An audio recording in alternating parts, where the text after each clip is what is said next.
یہ بڑا پیچیدہ مسئلہ ہے قدر کا. تقدیر کا جو تصور ہمارے ذہنوں میں ہے وہ صحیح نہیں ہے.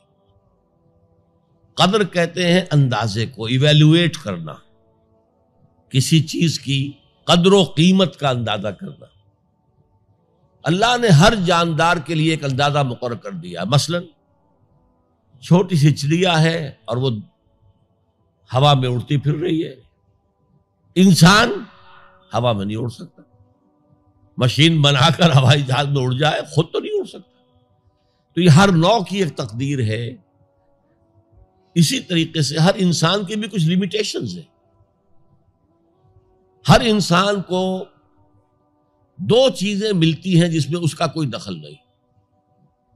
اسے والدین کی طرف سے جینز مل رہے ہیں، اس کے اثرات اس کی شخصیت پر ہوں گے.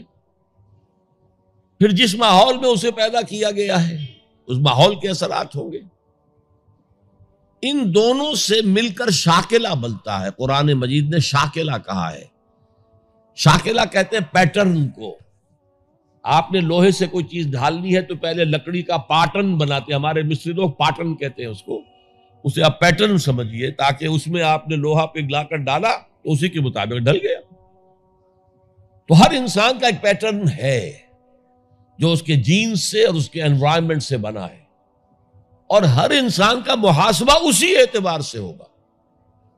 اگر کسی کے شاکلہ میں 100% نیکی کا اللہ تعالی نے صلاحیت رکھی تھی اور اس نے 40% کیے، وہ مارا گیا. جس کے اندر رکھی ہی 50% دی، اس نے 40% کر لیا، کامیاب ہو جائے گا. لا یکلف اللہ نفسا الا وسعہا. Every individual will be judged according to what was given to him by Allah subhanahu wa ta'ala. لیکن تقدیر کا مطلب یہ نہیں ہے that we are bound to do something. No. There is no predestination. It's only pre-knowledge. اللہ نے مجھے اختیار دیا، چاہے یہ کرو چاہے وہ کرو، اما شاکرا و اما کفورا. فمن شاء فلیؤمن ومن شاء فلیکفر. جو چاہے ایمان لائے، جو چاہے کفر کا اختیار کر لے. لیکن اللہ کو معلوم ہے کہ تم کیا کرو گے. یہ پری نالج ہے اللہ کا، پری ڈیسٹینیشن نہیں. اللہ نے مجبور نہیں کیا ہے.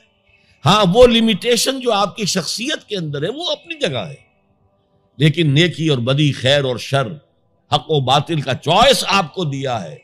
اما شاکرا و اما کفورا. فمن شاء فلیؤمن ومن شاء فلیکفر. This free will is with you and you will be adjudged on the basis of this free will. البتہ کتنی نیکی تم کر سکتے تھے اتنی کر لی، کامیاب، چاہے وہ مقدار میں کم ہو. اب جب غزوہ تبوک کے موقع پر حضور نے مسلمانوں سے کہا یہ جیش العسرہ ہے، ساز و سامان چاہیے، اب لاؤ پیسے پیش کرو، حضرت ابوبکر نے اپنا سارا اثاثہ لا کر رکھ دیا. پوچھا اپنے بال بچوں کے لیے کچھ چھوڑ کر آئے ہو؟ کہ کچھ نہیں چھوڑا. صدیق کے لیے ہے خدا کا رسول، بس اللہ کا نام چھوڑ کر آیا ہوں. اب حضرت عثمان نے بہت دولت دی اس وقت. ایک غریب انصاری، اس نے ساری رات ایک یہودی کے باغ میں وہ کنویں سے پانی کھینچ کر باغ کو سیراب کیا. صبح کو اسے کچھ کھجوریں مل گئیں اجرت کے طور پر. اس نے آدھی لا کر اپنے بال بچوں کو دے دی، گھر کا نفقہ، نان نفقہ شام تک کے لیے. آدھی حضور کے سامنے لا کر رکھ دی.